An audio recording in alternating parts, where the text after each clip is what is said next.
Também fico contente de estar aqui, né, de encontrar aqui os colegas, companheiros, companheiras, amigos, ex-alunos, a Virgínia, o Jair, cadê o Marcos?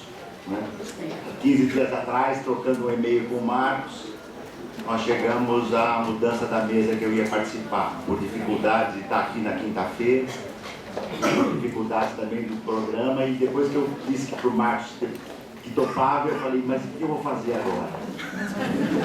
Porque eu estava numa mesa e tinha pensado num tema, que era um tema muito mais próximo diretamente do meu trabalho, mas foi o, talvez eu possa dizer, eu vou arriscar dizer isso antes, depois eu posso dizer que eu me arrependi de ter dito isso antes, né? Mas isso me obrigou a fazer um exercício rápido, né, no tempo, no meio de toda essa correria de trabalho, de tentar apresentar pela primeira vez aqui para vocês, né, digamos, o que eu estou pesquisando agora no meu trabalho. Eu nunca expus desse modo, eu vou correr o risco aqui de apresentar pela primeira vez, sem ter tido tempo de fazer as devidas cotejamentos, mas que também não fazia sentido numa exposição que tem um tempo limitado. E eu pensei em apresentar, como disse, esse tema que eu estou explorando um pouco mais, que eu resumiria assim, quer dizer, Marx e a teoria do valor hoje. Acho que é uma questão decisiva para o marxismo, acho que é uma questão espinhosa, né? E devo dizer duas coisas também, né? Primeiro, eu vou apresentar aqui algumas hipóteses de trabalho. Eu não compartilho de um dado marxismo que acha que ele tem a resposta e os outros não têm. Eu não penso assim. Acho que quem pensa assim perdeu o sentido da história, né? E ninguém avisou, mas com o tempo alguns são recuperáveis. Eu não penso, eu vou expor aqui um problema que para mim é vital. E mais do que isso, né? Não tenho nem a pretensão de expor aqui como Marx pensou esse tema. Marx é o autor que virou a minha cabeça, né? Em 1972 eu entrei para a faculdade de graduação, nem todo mundo sabe disso aqui, eu fui fazer administração pública, mas eu queria fazer administração de empresas. E eu não tinha dinheiro para pagar o curso de administração, e queria fazer da Getúlio Vargas. E eu me deparei com um autor magistral, com Marx e com o Capital. Foi um dos primeiros livros que eu li, né? Li com um amigo chamado Armand Desante, onde todos os sábados nós nos reunimos para ler o volume 1 do Capital, isso em 72, 73, 74, e na sequência de 76 e 80 eu li o volume 2 e o volume 3 do Capital, né? E esta obra, além das demais obras do Marx que eu pude ler ao longo desses 40 e poucos anos, né? E dos marxistas que nós prezamos, né? Ainda assim eu tenho que dizer que o que eu vou apresentar aqui é muito mais uma tentativa de entender, como um pouco também sugeriu a Virgínia aqui, o nosso capitalismo. O Marx tem um debate com as filhas dele, que elas perguntam muitas coisas para ele, e num dado momento perguntam para o Marx qual é o seu lema de vida. Ele diz: duvidar de tudo. E entender o mundo atual. Marx não tem uma linha, Marx não tem uma abstração das mais, né, que não seja fundada por um princípio ontológico, no sentido materialista do termo, de entender o mundo real. Então, se o que eu estiver falando aqui não tiver nenhum sentido para o mundo real, eu rasgo isso e vou pensar para frente, né? E debater, tá certo? E é nesse sentido que eu vou expor aqui. Eu parto da hipótese, que eu acho que essa é consensual, talvez, entre nós, e depois começa o dissenso, ou a polêmica, ou as questões candentes, né? Eu parto da hipótese de que, ao contrário da tão propalada tese da finitude do valor, o mais qualificado crítico do valor, no meu entender, dos contemporâneos, em certo sentido, talvez eu pudesse dizer, são dois. Um fora do marxismo, é o Habermas. E o outro dentro do debate marxiano, ainda que não propriamente marxista, dos contemporâneos, no meu entender, foi o Robert Kurz. Aliás, nós citamos vários que nós perdemos o Robert Kurz também. Para compensar, a gente tem uma verdadeira catarse quando vê a cada semana que o Eike Batista está sendo torrado, digamos, como gelo do deserto. Precisa compensar, né? É o momento do gozo. A Virgínia queria falar sobre Freud, então é o momento do gozo, da fruição, do indulto, né? O Eike Batista sendo torrado. A minha esperança é que as toneladas de gelo que ele ainda tem, tá certo? Só sobem no mais alto deserto do Saara.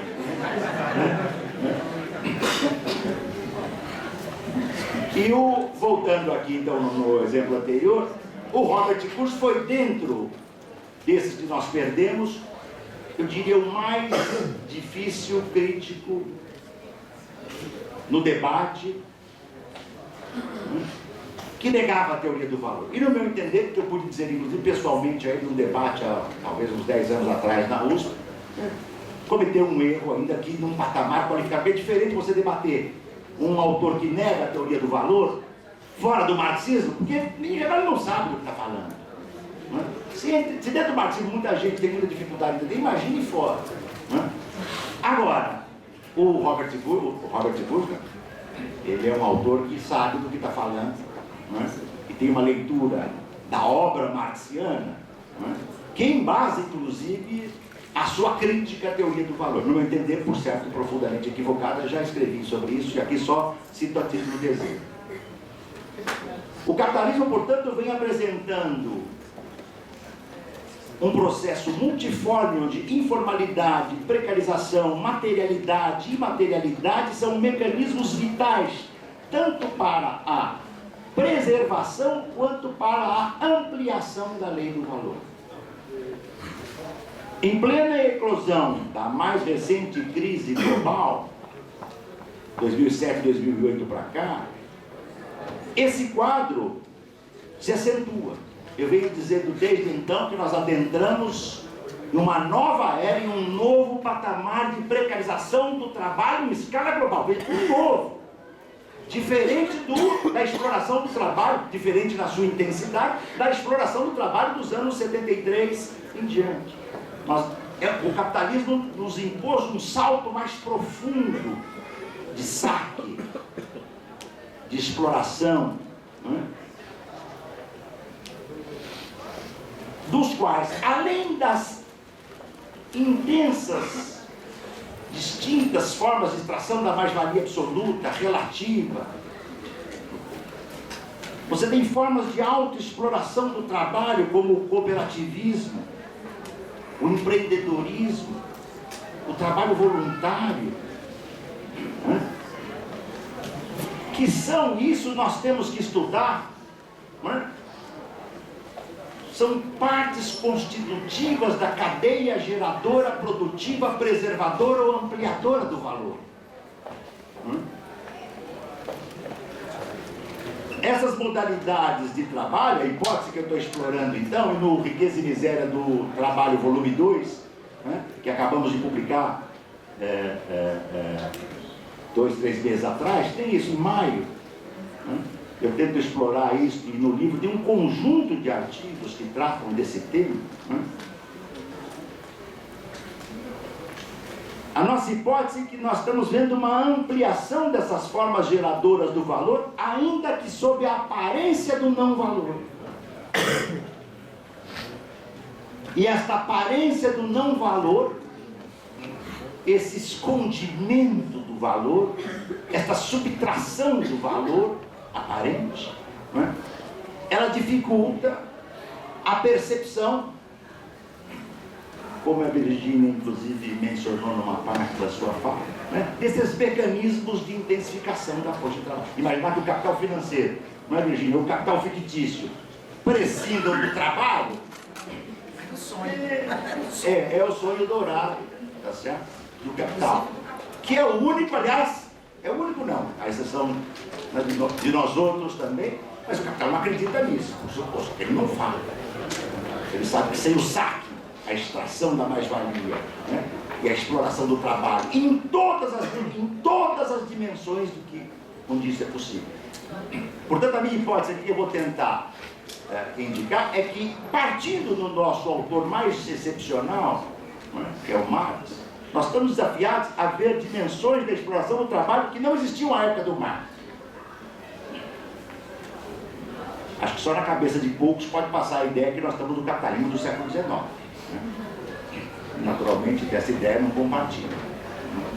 Nós temos que fazer aquilo que era a impulsão, o modus operandi da reflexão marxiana. Né? A cada elemento novo, uma dúvida, uma reflexão, uma análise, um entendimento, uma alternativa. Por isso que, inclusive, nós sabemos que o Marx, né, tantas vezes teve oscilações na sua obra. Um autor genial do seu peso. A teoria, por exemplo, a questão do trabalho produtivo do Marx tem oscilações. Claro.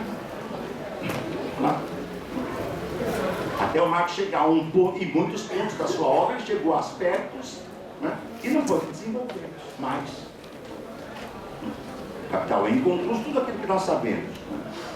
Como o Capital, então, não pode valorizar-se sem realizar alguma forma de interação entre trabalho vivo e trabalho novo, e trabalho morto, apesar da aparente invisibilidade do trabalho, tem um trabalho invisível que nós temos que entender. Vou falar disso na sequência. Ele busca, o capital, incessantemente o aumento da produtividade do trabalho, que implica em entender o aumento da exploração do trabalho. Meu amigo Jason não está aqui, ele disse isto, depois ele nuançou. Não acho que seja possível falar numa etapa da mais-valia absoluta, depois uma etapa da mais-valia absoluta relativa. O capitalismo trucida a classe trabalhadora, falando desde Marx da mais-valia absoluta relativa, e o Marx falava na mais-valia extraordinária. Quer dizer, mais-valia absoluta é relativa e todo tipo de saque, vilipêndio, exploração que se possa fazer na articulação dessas duas. Que, de certo modo, o Jason, na exposição, disse, não, é claro que eu tenho as duas. Né? Mas, enfim, eu não estou tratando do caso brasileiro. Ampliando, portanto, os mecanismos de exploração do sobretrabalho em tempo cada vez menor, através da ampliação do trabalho morto corporificado no maquinário técnico-científico informacional. É nesse quadro, então, caracterizado por um processo tendencial de precarização estrutural do trabalho em escala ainda maior, que os capitais exigem o desmonte da legislação social protetora do trabalho, a flexibilização do trabalho, a liberação de todos esses mecanismos de extração. A Dilma vive dizendo para cima e para baixo que o ideal, que ela está fazendo um esforço para motivar o Brasil a ser uma sociedade de empreendedores. Esta é uma das dimensões da tragédia, né, cabal deste projeto. A gente podia brincar, neodesenvolvimentista ao limite para o capital, convivendo com os fundamentos, digamos assim, básicos, os elementos fundamentais da pragmática neoliberal que não podem ser cumpridos.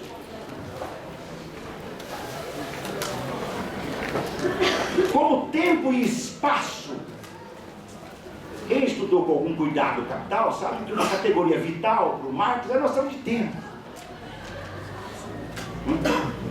Quer dizer, a vida, o mundo moderno do Capital, o relógio é uma construção, o relógio que nós conhecemos é uma construção capitalista.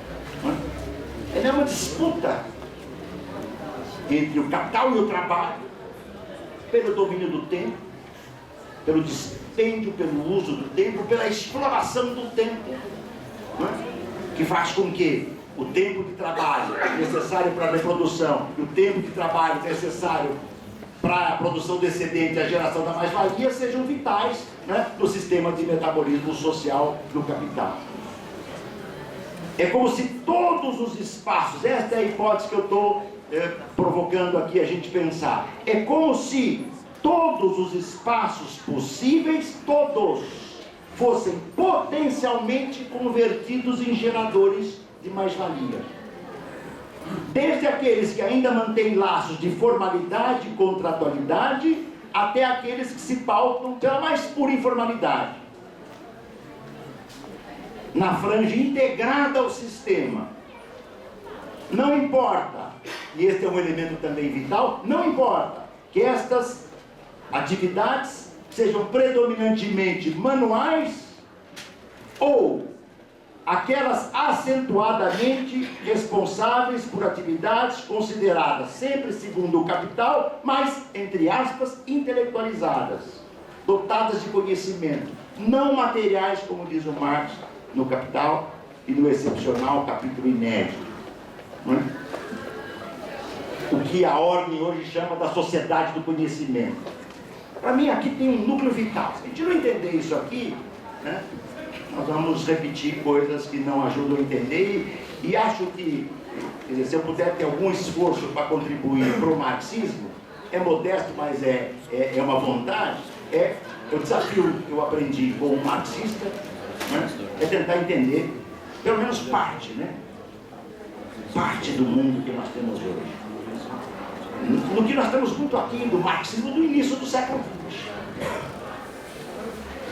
No início do século XX você tinha marxistas do Porto Lenin, do Trotsky, da Rosa Luxemburgo, do Lukács, do Gramsci, do Bukharin.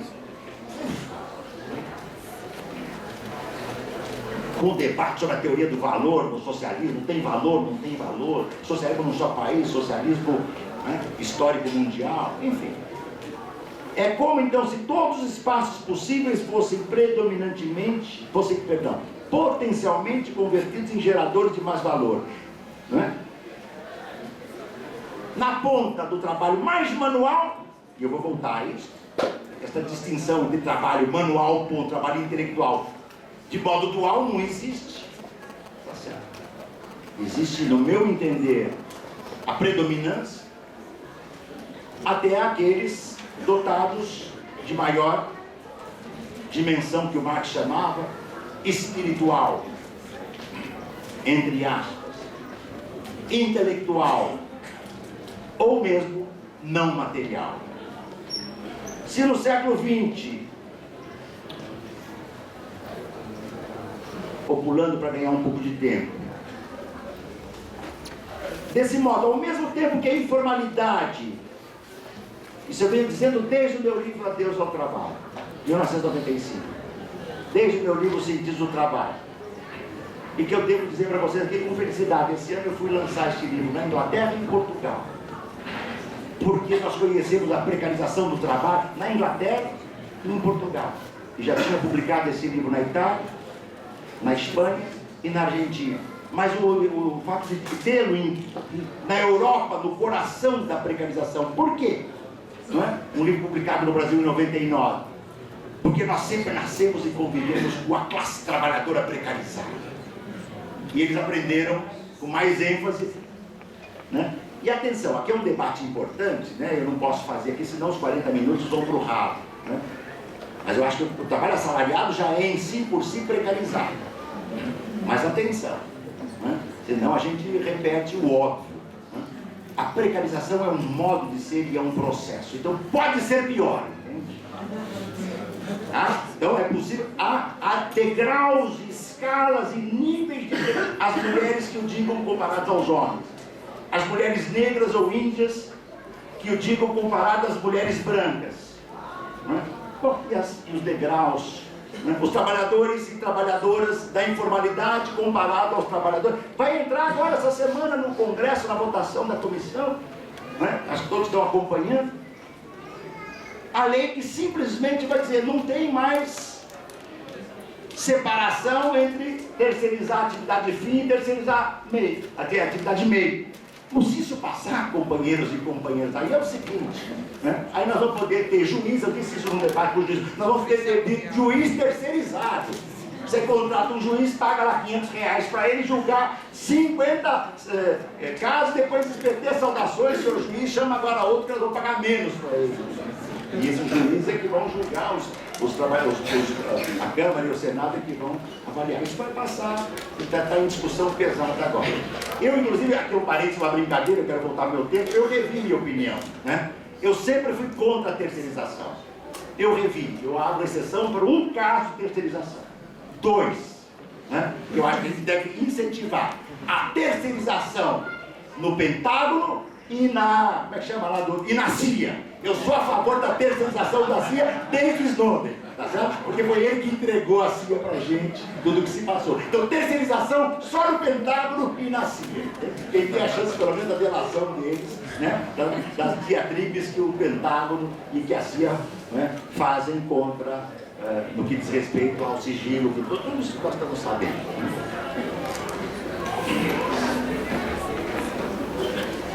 O ponto de partida, então, aqui é a formulação genial do Marx, né? A mais-valia nasce na esfera da produção. Volume 1 do Capital. A mais-valia absoluta, a mais-valia relativa, tudo isso que todo mundo aqui sabe. Mais ou menos todos sabemos, né? E quem ainda não pôde estudar o Marx, não deixe de fazer, não faça outra coisa antes de fazer isso. E em grupo é bacana, porque você debate e tira dúvida, né? Carrega dúvidas. Meu Capital, eu às vezes risco com cores diferentes. Então eu vou vendo as dúvidas que eu ia ter no passado e falar, como é que eu li essa frase, eu tinha entendido, e agora eu não sei o que eu tinha entendido, porque eu não tenho. Isso é uma obra magistral. E quando eu digo Capital, todo mundo aqui, ou muitas de vocês me conhecem, né? Eu não sou daqueles que acham, como essa é a última obra do Marx, não compartilho com a distinção dos meus companheiros que me permitam, né? Marx científico, Marx ideólogo, não entra no meu debate, certamente não compartilho com isso, respeito quem pensa assim, porque disse aqui que eu não sou o dono da batata, então como é que... Não compartilho, modestamente não compartilho, né? A teoria do valor do Marx tem embrião nos manuscritos de 44, que não é ideologia, é uma obra espetacular, é um esboço de economia política ainda muito filosófico. Espetacular. Cadê a teoria da mais-valia nos manuscritos? Só muito embrionário. Mas isso é um outro debate, é um outro tema, nós podemos fazer aqui, né? Mas eu estou enfatizando muito o Capital, porque esta é verdadeiramente a obra magistral do Marx. Não é porque eu considero esta a obra magistral e a sua juventude, a sua obra, para eu entender, a obra de juventude do Marx tem obras magistrais também. Mas aqui, se eu quis estudar, porque se eu me meti a tentar falar sobre a teoria do valor, tenho que me debruçar, né, no Capital, nos Grundrisse, na teoria da mais-valia, né? Quer dizer, nesta obra de maturidade, com os limites que nós temos aqui, hein?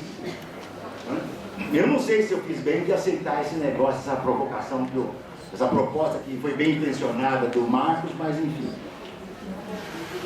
Mas atenção, o que o Marcos nos ensina no Capital, na introdução de 57, 59, produção é consumo, e consumo é produção. Então, o marxista que separa produção e consumo não tem ideia, no meu modo de ver, não tem ideia do que está falando. E isso é o que faz o Habermas. O Habermas diz, na sua teoria da ação comunicativa, eu fiquei estupefato quando eu li isso. Está lá no meu sentido do trabalho. Às vezes tem até vontade de ver publicado em alemão só para mandar uma lição pro Habermas, entende? Mandar para ele. Ao mestre sem nenhum carinho. Ao mestre sem carinho e com regozijo, né? Ao mestre que disse que a classe operária, a classe trabalhadora estava integrada, eis a Europa insurgente, da PT saudações, tá? E entre parênteses, PT, não há nenhuma alusão ao PT brasileiro, que esse também já se foi. A gente faz aí faz a indicatória completa, entende? É produção, é consumo, é distribuição, é circulação ou troca. Então cuidado, né? Quem leu o volume 1 do Capital, leu um volume espetacular. Pobre de quem não leu o volume 2, não leu o livro, porque não viu que o espetacular vira magistral, porque ele se completa. E por que se completa? Porque no volume 2 e no volume 3, né, o Marx trata do problema da circulação, para não falar da crise, isso eu não vou entrar aqui, não sou especialista nisso, tem gente aqui que, né, tinha mesa sobre isso, né, mas só para pegar a questão da mais-valia. Eu tenho que fazer uma pausa aqui e dizer o que eu entendo pelo trabalho que gera mais-valia. E eu sei que é tudo polêmica aqui. Eu não quero convencer de ninguém do que estou dizendo aqui. Primeiro porque não é isso aqui não, eu não estou trazendo aqui uma coisa nova que eu descobri. Muita gente aqui pensa assim por caminhos comuns ou diferentes, né? Mas eu tenho só que sistematizar um pouco o que penso, sempre sabendo que estou carregando aqui, né? E eu estou menos preocupado, repito, com o que disse o Marx, embora ele seja para mim, o meu autor excepcional não é o Lukács. O meu autor excepcional sempre foi o Marx. O Lukács foi talvez a mais espetacular compreensão e retorno ao Marx no século XX. Se eu fosse fazer um paralelo entre o Lukács e o Marx, a escada não daria para apontar o tamanho da diferença entre eles. E estou falando do Lukács, eu acho eu não diria o maior do século XX, mas dos filósofos marxistas o mais potente, junto com o Gramsci. O que diz o Marx na minha leitura sobre o trabalho produtivo? A leitura é minha, a inspiração está lá na obra do Marx, mas eu tenho que ser responsável pelo que eu vou dizer aqui. Primeiro, o trabalho que cria mais-valia, e a rapidez se deve aí, eu espero que o relógio não esteja correndo, e não é turbinado esse relógio aqui não, né? Então tá bom, né? Tá. O trabalho produtivo é aquele que cria mais-valia. Aqui já tem uma primeira questão importante. No volume 1 do Capital, capítulo 14, o Marx diz, é o trabalho que cria mais-valia. No capítulo inédito, o Marx diz, é o trabalho que cria diretamente mais-valia. Tem uma nuance aí importante. Eu não vou dizer para vocês que a minha leitura correta é desse, não é aquele, porque leitura correta nem médico tem. Eles erram pra cacete. Eu suspeito que o Marx tenha deixado de lado a ideia de cria diretamente mais-valia e tenha dito no capítulo 14 do volume 1, cria mais-valia, porque saber o que cria diretamente e o que cria indiretamente é um quiprocó dos diabos, entende? Só por isso. E um gênio não abre todas as garrafas, ele deixa algumas fechadas. E eu estou falando de um gênio. 2. É o trabalho que é pago por capital, dinheiro e não por renda. Esta é uma primeira diferença fundamental do trabalho improdutivo. O trabalho improdutivo é aquele que fornece valor de uso e é pago por renda. O célebre exemplo que o Marx cita da cantora, que canta numa festa de um nobre, presta um serviço e ganha uma renda. Esta mesma cantora, que canta o mesmo show, igualzinho. Então pode pensar na cantora ou no cantor mais de atraso, né? São muitos, né? Na indústria cultural está gerando mais valia. Mas as músicas são as mesmas, claro, tem uma diferença vital entre trabalho como valor de uso pago por renda, de trabalho que gera valor de troca e é pago por capital dinheiro. Então, segundo elemento que marca o trabalho produtivo. Terceiro e decisivo, Marx. O trabalho é social, complexo e combinado, e não individual. A leitura que eu faço do Marx não faz nenhum sentido falar aquele trabalhador gera mais valia, aquele não gera, aquele gera, aquele não gera. Parece o Luxemburgo e o time do Flamengo. Né? Depois de Marx é brincadeira, isso é brincadeira. Trabalho para Marx o Marx diz, inclusive, no capítulo inédito, depois eu vou voltar, se tiver tempo, como eu leio a não incorporação plena do capítulo inédito no Capital do Marx. Plena, porque as ideias fundamentais do capítulo inédito estão todas no Capital, no volume 1. Né? Mas algumas ele deixou de lado. Aí, ao leitor, as batatas. Né? Cada um tem a sua. Pão e pães, questão de opiniões. Vou lascar a minha também. Né? Quando isso é do nosso mestre genial Guimarães Rosa. Marx diz, não é o operário individual que se converte no agente real do processo de trabalho no seu conjunto, mas sim uma capacidade de trabalho socialmente combinada. Isso está inteiramente no Capital. Uma capacidade de trabalho socialmente combinada. Bom, hoje, essa biboca aqui, que eu não sei se é iPod, se for iPod com PH, eu não sei como eu leio. iPod com P, eu sei, P-O, iPod. E se for PHO? Samsung. Eu ganhei uma, viu, Virginia? Eu ganhei um desse.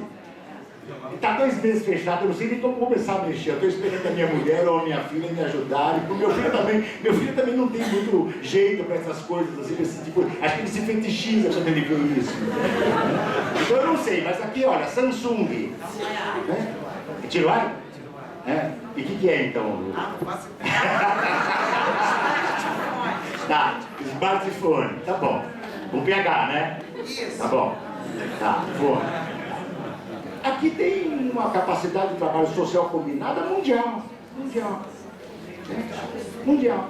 Começa nos Estados Unidos, ou na Coreia, termina na Foxconn da China, na Foxconn. Entende? Ah, quanto gera mais-valia aquele? Brincadeira, vamos falar sério.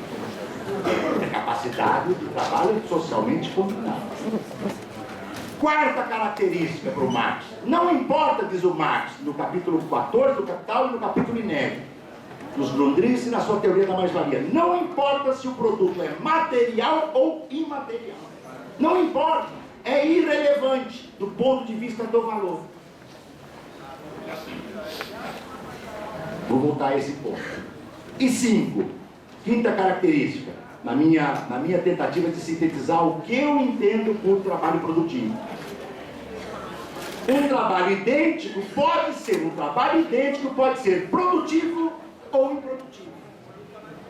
Porque ele não depende do conteúdo do trabalho, mas da natureza das suas relações no processo de criação do valor. Por isso o exemplo da cantora. Sexta e última característica. Todo trabalho produtivo diz o Marx, eu vou dizer, tende a ser assalariado. Por que eu digo tende a ser? Porque o capitalismo reinstaurou o trabalho escravo. E que ninguém de nós diria que esse trabalho escravo moderno hoje, quando não assalariado, porque ele é evidentemente, ele não é produtivo. Na Zara, por exemplo, é inteiramente produtivo. Confecções do Bom Retiro, onde estão os bolivianos, as bolivianas, os peruanos, as peruanas, os haitianos, os chineses, mais de 10 mil no Rio de Janeiro, trabalhando sob condições semi-escravas ou escravas, no sentido contemporâneo. Então, todo trabalho produtivo, como eu estou lendo o debate atual, eu diria, tende a ser assalariado. Mas é uma coisa óbvia, nem todo assalariado é produtivo. É óbvio e é decisivo. Isto para definir, para mim, não quem é classe trabalhadora. Vou chegar no final nesse ponto. Para dar aqui o meu... E, embora isso não seja... o que eu vou chegar aqui é o que todo mundo conhece. Esse percurso que eu estou fazendo aqui é um percurso detalhado ou... Portanto, o trabalho improdutivo não cria mais-valia. Por quê? Porque é aquele que é consumido como valor de uso e não para gerar valor de troca. Hoje, nós encontramos, a partir dessa discussão do Marx, um segundo desafio decisivo. E o papel dos serviços hoje privados na criação do valor e da mais-valia? Do serviço. Vou de novo partir do Marx e tentar dar a minha nota do debate atual. No livro 2 do Capital, o Marx, sem entrar em cheio nesse tema, ele nos indicou, o que todos sabemos, que a esfera da circulação não é geradora da mais-valia, porque a mais-valia se gera na produção. Mas o Marx sugere, um autor como ele, que via as tendências, aí ele analisava as contratendências, analisava a força das contratendências, reformulava a sua tese, Então, por isso que ele é um autor desta envergadura, que sustenta esse pensamento, que a gente faça um seminário desse tipo, numa fase difícil. Já foi muito pior, hein? Agora está mais fácil a gente, batalhar, tá certo? Em certo sentido, quer dizer, a guerra é mais aberta. Mas há 15 anos atrás, nós marxistas comemos o pão que o diabo amassou. Tá certo? Porque, diziam que o trabalho tinha desaparecido, e muita gente acreditou. Muito tonto acreditou, menos a classe trabalhadora. Ela falou, porra, desapareceu e não me avisaram? Porra, eu tô malhando pra cacete, aqui 12, 13, 14, 15 horas. Porra, por que não me avisaram que o trabalho acabou? Tá certo? No livro 2 do Capital, Marx já indicava que operações como a de transporte, armazenagem, estocagem, a distribuição de produtos,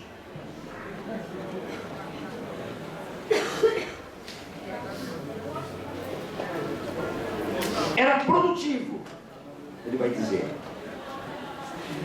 É um trabalho que cria valor, especialmente nos produtos, fundamentalmente é disso que ele está falando, perecíveis. Se eu não vejo, se eu não leio o volume 2 do Capital, eu não sei disso. Então tem que aprender. Tem que ler, tem que entender, tem que aprender. Do Marx, não foi do Engels, o Engels não inventou isso, hein? O Engels sistematizou a obra marxiana. É uma obra inconclusa, o volume 2, o volume 3, a teoria da mais-valia, os Grundrisse, claro. Mas se uma obra não publicada pelo autor não tivesse validade, a ontologia do ser social poderia ser discutida. E é uma obra também espetacular. Agora o Lukács não deu o OK Publix.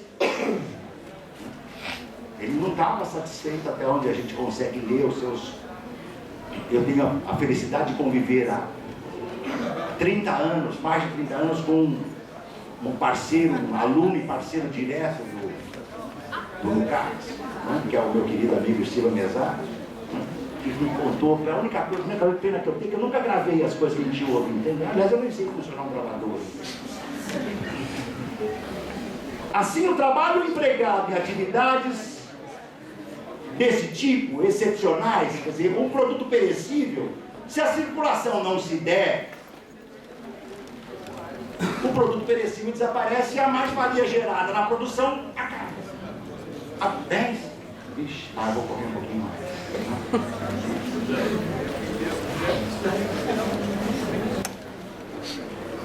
Só que o Marx, no volume 3,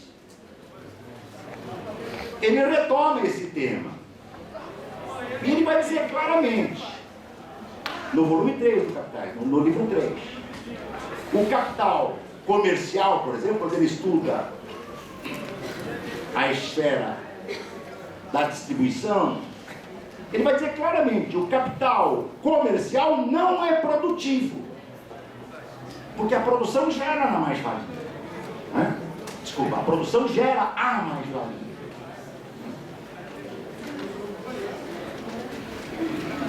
O capital comercial emprega grande parte dos assalariados comerciais, que o Marx diz são assalariados proletários do comércio, que não acrescentam valor. E então alguém de vocês que não entrou, não estudou ainda, não porque ele não seja importante, mas porque não deu tempo, então tem tempo de ver o volume 2 e o volume 3, vai lá estudar o volume 2 e o volume 3, vai perceber que ele vai dizer, mas então como é que nasce o lucro? Então que capitalista do comércio é esse, que enriquece e não gera mais-valia? Como é que o Marx equaciona isso? O capital comercial se apropria de parte gerada da mais-valia produzida na indústria. O capital comercial não produz mais-valia, mas o capitalista comercial diz, vocês produzem automóveis, nós vamos vender parte da mais-valia que vocês saquearam aí na produção, nós queremos para vender parte dela.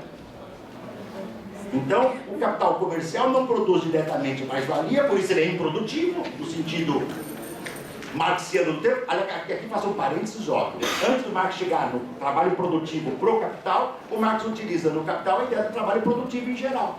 E aí é outra coisa. Então o trabalho produtivo é dele, todo aquele trabalho que cria coisas úteis é produtivo. O trabalho socialmente produtivo. Nós estamos falando agora, claro, do trabalho produtivo no capital, sobre o capital e em particular no modo de produção capitalista, por suposto, O capital produtivo, então, se apropria desta mais-valia que a indústria gerou, ele extrai um quantum dessa mais-valia que ele não criou. Portanto, ele redivide o lucro. E para redividir o lucro, ele, entre aspas, diz o Marx, explora a classe trabalhadora comercial para que a sua margem de lucro da mais-valia que ele está discutindo não seja menor. Então arrocha os assalariados do comércio para poder lucrar mais da mais-valia que ele não gerou, mas que ele realiza ao distribuir. Senão, eu produzo um carro e ninguém vende o carro não vende, a mais-valia vira pó. Aí, como estamos em época de manifestações, alguém vai lá e queima todos os pátios, aí ele vira mais do que pó, vira fumaça. Portanto, o trabalho trabalho não pago aos comerciários, embora não crie mais-valia, possibilita a apropriação da mais-valia. E sabe o que o Marx diz? O que dá no mesmo. Porque para o burguês comercial, puta, quase que eu falei uma palavra dura, mas vocês me imaginam o que eu ia falar aqui. Que se dane, eu ia falar outra coisa. Que se dane que nós não criamos mais-valia. Mas nós nos apropriamos de uma mais-valia criada.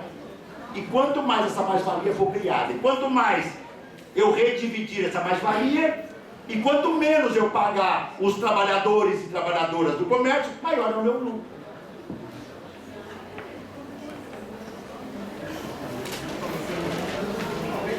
Portanto,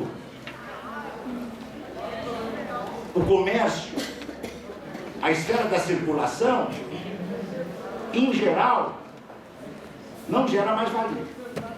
Se esses são trabalhadores ou não, a mim não paira a menor dúvida, mas podemos voltar depois, tá? Por suposto, e o Marx também é mais do que elementar isso, né? Em todas as linhas. Mas é claro que aqui tem um debate importante, que eu vou tentar chegar ao final, né? O trabalhador e a trabalhadora que geram parte de um trabalho coletivo que geram mais-valia, e aqueles que participam do trabalho que não geram mais-valia. Marx falava nos falsos custos, mas são vitais. Por que existe trabalho improdutivo? Por que o capital, não elimina o trabalho improdutivo? Marx diz que o capital não se expande sem trabalho improdutivo. Qual fábrica pode funcionar hoje sem policiais garantindo a segurança das fábricas? Para dar um exemplo simples. Agora entra um problema complicado que nós temos que enfrentar, que o Marx, ao seu tempo, enfrentou também de modo magnífico. Eu continuo, né, seguindo a trilha Marx, como eu leio, não um Marx dogmático, mas um Marx, um autor, né, como diz a expressão do nosso querido francês, o que morreu há pouco tempo, Marx, o intempestivo, do Desailly, que eu conheci pessoalmente, é isso, né, um autor intempestivo, no sentido forte do termo, porque tem coisa nova no mundo, nós temos que tentar entender. Os serviços, como Marx o equaciona? Para mim, ele vai dizer, são produtivos quando geram mais-valia, e são improdutivos quando fornecem valor de uso e são pagos como renda. Todos nós conhecemos o exemplo que está no capítulo 14 do Capital, está no capítulo inédito, está em parte da sua teoria da mais-valia e em tantos outros fragmentos dos Grundrisse, né? O professor, o cantor, o escritor. O professor, preciso Marx diz claramente, o professor que trabalha numa escola pública está vendendo um serviço público e é pago por renda. O mesmo professor que trabalha numa escola privada, a maior, isso eu li recentemente na imprensa, a conferir, não é minha especialidade, a maior rede mundial, a maior empresa mundial de educação privada superior do mundo é brasileira. A segunda maior é a China. É aquela rede Anhanguera associada com a... Sacaram o tamanho da confusão? O que tem de professor proletário, vou chegar nesse ponto, não industrial, mas também aí o Marx dá pistas que eu vou dar para você. Tomara que essa minha fala aqui ajude a dar pistas para quem quiser ir nessa seara. Vou voltar a isso se der tempo. A questão então é qual serviço é produtivo e qual serviço é improdutivo hoje. Porque na época do Marx era muito fácil. Nós tínhamos assim, indústria, agricultura e serviços. Agricultura, indústria, privadas e frequentemente produtivas. Os serviços frequentemente improdutivos porque públicos e excepcionalmente produtivos, frequentemente improdutivos porque públicos e raramente ou excepcionalmente produtivos porque privados. O professor, o escritor, todos aqueles exemplos que nós conhecemos. Mas aí entra um elemento que nós temos que enfrentar hoje, no meu modo de ver. Eu sei que esse é o mais polêmico de todos. É a discussão do trabalho material e o trabalho imaterial. Do Marx, eu vou partir dele.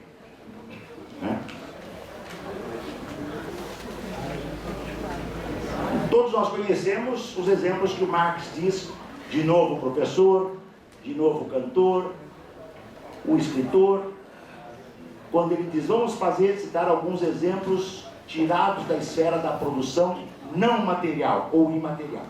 Debate linguístico eu deixo para os linguistas, com a ajuda naturalmente da Virginia, que deu mostras de conhecer mais linguística do que eu aqui, né? Eu estou chamando de não material ou imaterial como sinônimo.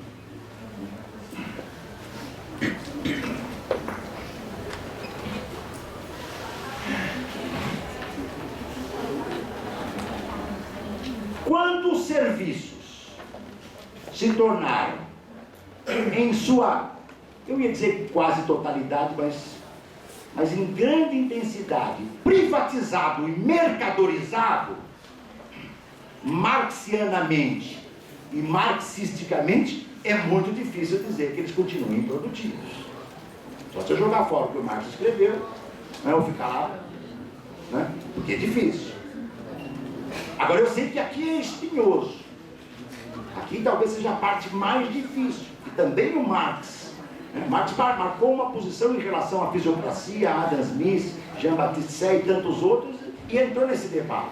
Mas como é que o Marx equaciona no capítulo inédito o professor, o escritor? Ele diz, esses trabalhadores são produtivos, geram mais-valia, mas eles são heranças das fases de subsunção formal do trabalho ao capital. São parte do passado.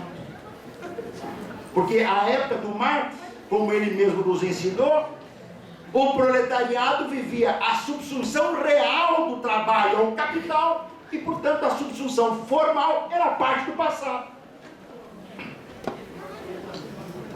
Muito bem. Eu continuo achando que subsunção real, subsunção formal, trabalho produtivo e trabalho improdutivo são categorias marxianas vitais.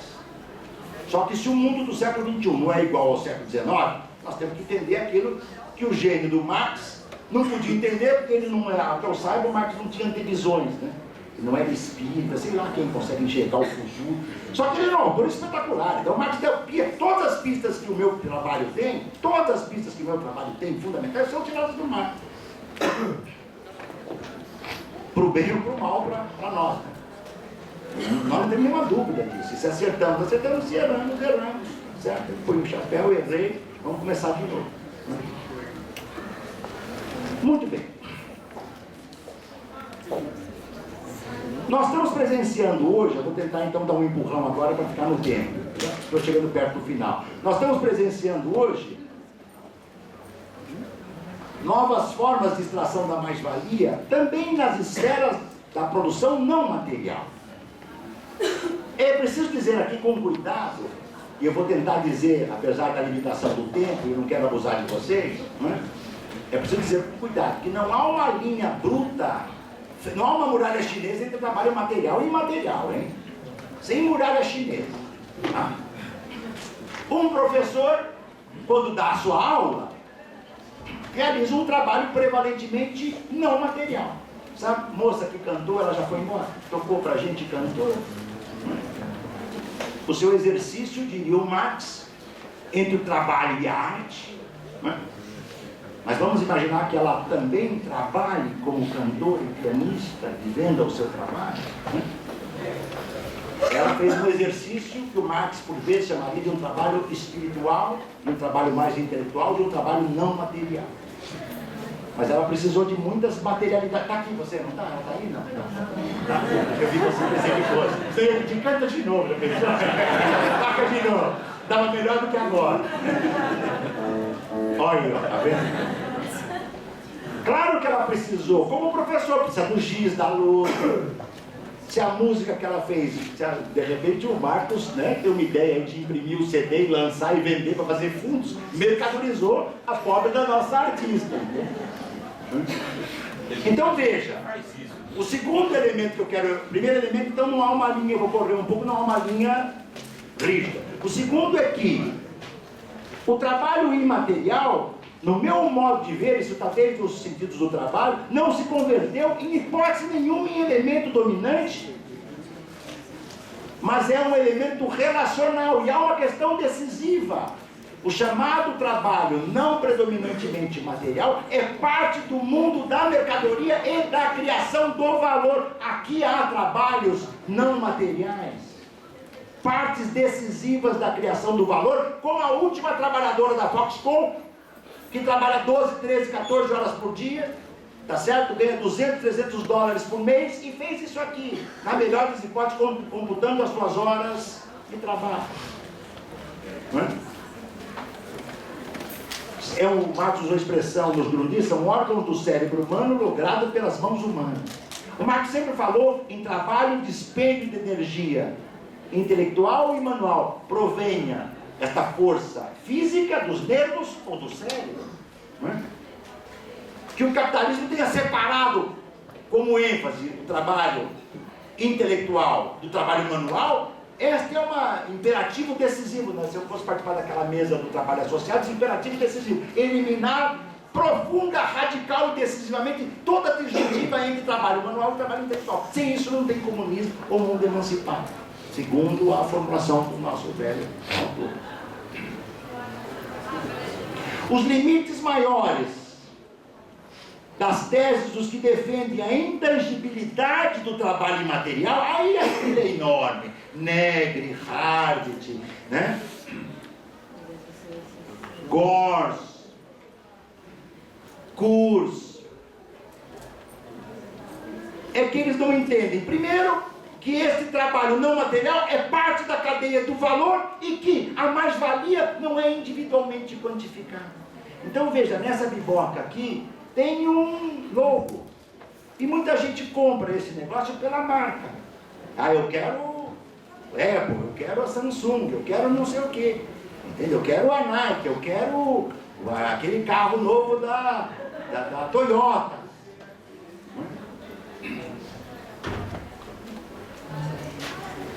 Os críticos dizem que, como você não quantifica o trabalho imaterial, ele está fora do valor. Quando o Tony Negri fala em trabalho do afeto, eu falaria como Chico Buarque: me inclua fora dessa.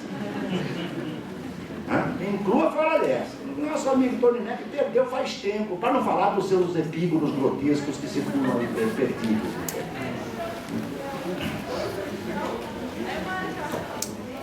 Por que perdeu? Porque é evidente que existe o trabalho que na Europa eles chamam em língua inglesa o trabalho do care, né? Quando você precisa ter uma mãe doente ou precisa de alguém que cuide do filho, você chama um trabalhador, uma trabalhadora desempregada, imigrante polonês, albanês, rumeno, russo, moldavo, indiano e tal, e paga para ele em euro ali, 8 euros, 10 euros, 10 pounds por hora, para ele fazer esse trabalho. Eu não estou falando desse tipo de trabalho. E esse tipo de trabalho, nós temos que esse tipo de trabalho, tá certo? E esse é o serviço doméstico tradicional. É um assalariado que vende o seu trabalho em troca de renda, porque esse trabalhador, essa trabalhadora tem que sobreviver. Tá? Eu estou falando aqui do trabalho imaterial na cadeia produtiva do valor. E não é por acaso que o Negri, o Adams, com as suas diferenças, que a influência do Adams, do Negri no Adams, é muito grande. Basta ler os dois com algum cuidado. Vou brincar aqui. Um se embebeda da teoria dos outros, os dois caem torto na rua. Essa foi legal. Os dois só sobram pela sarjeta. Claro, maravilha. O Home Care já é outro, né? How much I need to pay for 2 hours? Aí é outro papo, meu amigo. Por 2 horas, quanto? É a mercadorização. É a mercadorização do enfermeiro, do médico, da auxiliar de enfermeira, do que vai limpar o bumbum do velhinho. Aí é uma história diferente. Tá? Aí é uma história diferente. Então veja, né? Como o trabalho é socialmente combinado e o produto vai desde quem cria o software que está aqui até quem monta a última peça, é grotesco eu dizer que quem participa disso, quem é revolucionário e quem não é, entende? É grotesco. O buraco é muito mais em cima e embaixo. E a proletarização é um fenômeno global. A produção do valor na fábrica, o Marx dizia no Capital, transcende a noção de indústria. Marx diz, aspas, há ramos totalmente novos da produção e, portanto, novos campos de trabalho, entre aspas, como as indústrias que ele cita principais, gás, telegrafia, fotografia, navegação, vapor. Marx cita como exemplo de ferrovias. Há uma ideia do Marx que os críticos da sociedade industrial não entenderam. Mas também não podiam entender, não leram direito. Não é? Veja, o Marx diz o seguinte: na indústria, a indústria gera um processo industrial de trabalho e de produção de mais-valia. Quando esse processo de trabalho industrial gerado pela indústria vai para a agricultura, há o processo industrial da agricultura, a agroindústria. E nós podemos ver hoje, mais do que a época do Marx, hoje há um processo industrial no setor de serviços, o que nos leva a pensar, vamos dizer assim, num novo proletário não industrial dos serviços, produtivo que gera valor. Ah, mas você tem certeza disso, Ricardo? Não, eu disse que elas são hipóteses de trabalho. Estou muito convencido dessas hipóteses. Nelas vou. Disposto a debater, ouvir, porque eu sei que esse terreno o capitalismo não ampliou sua mais-valia com o proletariado manual estrito sensu. O capitalismo extrai mais-valia com a capacidade de trabalho socialmente combinado. E eu não tenho inventado o produto da minha cabeça, eu tenho que ver o produto que existe. Isso aqui não é, isso aqui é ontologicamente, isso aqui é uma coisa, tá certo? Que tem vida objetiva, tem sujeito aqui dentro. Isso aqui não é um produto da natureza que de repente caiu aqui do céu, tá certo? A Samsung mandou para o céu, de lá passou pela Foxconn e despencou aqui. Né? Então a produção do valor transcende o espaço fabril. No exemplo do Marx, a circulação ele já via como situação excepcional. Há também discussões que o Marx faz em termos de criação ou realização da mais-valia. Né? E é preciso entender esses coágulos de trabalho, quer no trabalho material ou imaterial, e eu já disse, no meu modo de ver, a prevalência do trabalho material é esmagadora frente ao trabalho imaterial. Eu só não posso concordar com quem diz que o trabalho imaterial não existe. Né? Realmente não posso concordar. Né? Desde que eu entenda o que eu estou falando com o trabalho imaterial. Certo? Eu já citei o exemplo do professor. Talvez pudesse terminar com 3 perguntas. Do setor de serviços. O trabalhador e a trabalhadora do McDonald's gera mais-valia? É produtivo? Indústria de fast food, serviços. Eu diria, o risco preliminarmente. Sim. Sim. É um proletário fordizado, taylorizado e toyotizado. É a pior merda possível. Trabalhar num desses. E engordado, né? Estufado de frango de laboratório sem cabeça. Você imagina que a cabeça do frango está lá embaixo? Que confusão. Meu Deus do céu, deve ser uma confusão. O trabalhador e a trabalhadora da Walmart pratica, digamos assim, de modo comedido, a extração e aí, devastadora da mais-valia. É produtivo? Eu diria não. Como hipótese. A exceção, porque aí abre a exceção, daquele trabalhador e trabalhadora da Walmart, se o Walmart também já estiver produzindo o que está vendendo. Sacaram? Porque você vai no Pão de Açúcar, você pode encontrar lá a água cristalins, bacana, né? Cristalins. Mas você encontra lá, tá certo? A sujiçuca, a água suja do Pão de Açúcar. Deita lá. Você compra do Pão de Açúcar. E aí como é que fica? Aí o capital mercantil está vendendo o seu produto que ele extraiu a mais-valia. É o que você falou, a implicação. Então eu diria, o trabalhador do Walmart, que trabalha na circulação do comércio, é parte da classe trabalhadora, isso não pode, ninguém pode ter essa dúvida, tá certo? E o da telefônica, dessa biboca aqui? Tá? Ligar 021 e tal, entendeu? É produtivo? Para mim, porque a lógica da produção, onde a imaterialidade e a materialidade se imbricam, tem que ser investigada.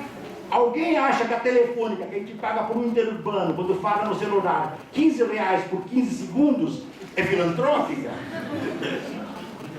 Entenderam que nós temos que estudar isso? Eu dei aqui, eu quis provocar um pouco vocês a pensar. É naturalmente que esta minha formulação disso decorre em várias coisas. Eu vou dar 3 decorrências ou 4, mas não vou tratar dela. O debate é muito grande. Há um novo proletariado não industrial de serviços, ou se vocês quiserem, da indústria de serviços. Um novo proletariado da agroindústria, um novo proletariado da indústria.